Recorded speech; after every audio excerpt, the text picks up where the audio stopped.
Ayurvedic food supplement and medicine. Rajkot येथील पुतळा दुर्घटनेतील शिल्पकार जयदीप आपटे व तांत्रिक सल्लागार डॉक्टर चेतन पाटील यांना 10 सप्टेंबरपर्यंत पोलीस कोठडी। मालवण राजकोट किल्ला येथील छत्रपती शिवाजी महाराजांचा मुख्य पुतळा कोसळल्याची घटना 26 ऑगस्ट रोजी घडली होती। या प्रकरणी सार्वजनिक बांधकाम विभागाच्या अधिकाऱ्यांनी दिलेल्या तक्रारीनुसार पुतळ्याचा ठेकेदार जयदीप आपटे, तांत्रिक सल्लागार डॉक्टर चेतन पाटील या दोघांविरोधात विविध कलमान्वये गुन्हा दाखल करण्यात आला होता। यातील तांत्रिक सल्लागार डॉक्टर चेतन पाटील याला यापूर्वीच अटक करण्यात आली होती, तर जयदीप आपटे हा फरार होता। त्याच्या विरोधात सिंधुदुर्ग पोलिसांनी लुकआउट नोटीस जारी केली होती। यात काल रात्री मुख्य संशयित आरोपी जयदीप आपटे याला कल्याण येथून त्यांच्या राहत्या घरातून पोलिसांनी ताब्यात घेतले होते। त्यानंतर त्याला सिंधुदुर्ग पोलिसांच्या ताब्यात देण्यात आले होते। आज सकाळी त्याला मालवण पोलीस ठाणे इथं आणण्यात आले। दुपारी या संशयित आरोपींना मालवण येथील न्यायालयात हजर करण्यात आले।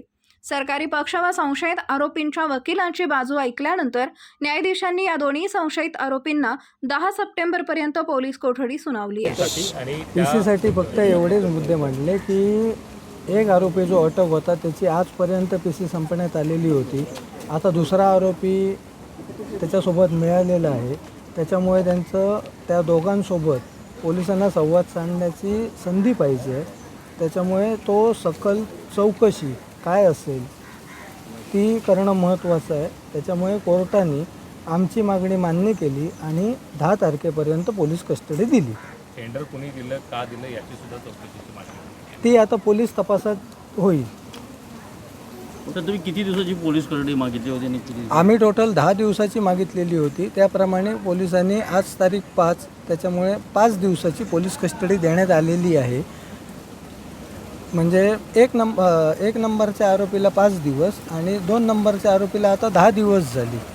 त्याच्यामुळे तसंच चौकशी कामी कोर्टाने सुद्धा आमचे मुद्दे काय जे होते ते मान्य केले। त्यांचे जे काय मुद्दे होते ते कोर्टाने नाकारले आणि त्याच्यामुळे कोर्टाने पीसी दिली। संशयिताच्या वकिलांनी मुद्दा मांडला की आरोपी स्वतःहून येथे हजर झाले। नाही, आरोपी स्वतःहून इकडे हजर झालेला नाही आहे। आम्हाला अशी बातमी आहे की आरोपी गोव्यावरनं इंदोरवरनं आणि कुठे गेलं, त्याच्यानंतर त्याला पोलिसांनी अटक केली। एवढंच जर असेल तर आरोपी हा ज्या दिवशी गुन्हा झाला असता त्या दिवशी तो हजर झाला असता आणि त्याने सांगितलं नसतं की बाबा आमची ह्याच्यात काय चुकी नाही आहे, परंतु तो फरार राहिला आणि त्याच्यामुळे पोलिसांनी आता त्याला अटक करून आज कोर्टासमोर हजर केलं। पोलिसांनी कुठे अटक केली, इंदोरला की कल्याणला? कल्याणला अटक केली। Okay sir, thank you. Okay, thank you sir. Paras mobile accessories and electronics, mobile व टीव्ही रिपेरी, मोबाईल व सर्व डिश रिचार्ज। आमचा पत्ता 34/2/39 70 फूट रोड, न्यू पाच्छापेठ, सोलापूर।